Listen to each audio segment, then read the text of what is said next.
دل دیاں گلاں تے گھر دیاں گلاں دسے نے کہ اپنی ذات تے اعتماد نہیں ہوندہ اتنا،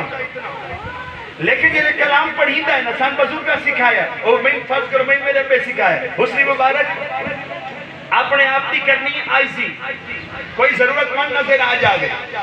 تو رب دے نبی دے سینے دا نور جو ٹرے ہوئے تو تو ایک پنج نسبتہ سوچ لمنی ہے کہ ایک اے مخلوق نہیں رب دا کلام ہے،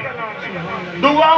اے لوح محفوظ دی لکھی ہوئی تختی ہے، صرف برکیاں دوتے جڑا گھر پہ ہے اے توڑے علاقے تے لوگاں دا کلام نہ لکھی ہویا نہیں، اے دی ایک تختی لوح محفوظ دی برکت آلی موجود ہے، دعا دیتا چھاپے خانے دا عکس پہ ہے اور دعا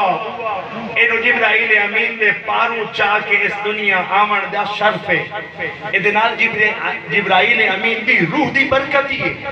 تریا اینو نبی دے سینے دے وچ ٹھہرن دا ہی شرف ہے، اتھے جمع ہومن دا ہی شرف ہے، تے سونے محمد دے لبا تے ترن دا ہی شرف ہے،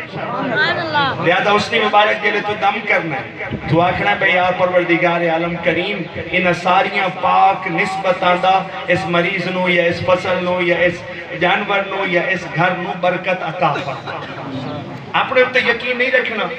یہ پیرہ دے بال ہے چونکہ سادھے دے امور ہوں دن، لوگ دم پھوکے واسطے رجوع کریں دن، لوگ مشکت چم دن، اسا اسے کلام دا وسیلہ پیش کریں دے ہیں پر نال روب انہا نسبتہ دا پہنے ہیں جنہا تو آڑے سامنے تلاوت کی تھی، یعنی بزرگ آپ آدھا پہ جو مسلم مبارک آپ نے اتے نہیں پھوننا، تیری ہستی ہو نہیں جو کوئی اتنا وزن ہو بے، لیکن جنہیں تو کلام اللہ نو اس یقین نال پڑھ چھوڑے سے اللہ یہ ساریاں برکت آلیاں نسبتہ نہیں جو دم کرے سے انہوں عطا فرما تو امتی امانتیں روکنے نہیں، ادھنال جانور دا بھلا ہوئے جانور دا بھلا کرو، ادھنال فصل ایک برکت دم دی ہوئے فصل دا برکت کرو، ادھنال بندے دے جس سے شفا دوڑتی ہوئے او دا حصہ ہوندے ہو جو اے فیض اللہ اس دنیا تے بڑھے ہی سونے محمد مصطفیٰ دی برکت نہ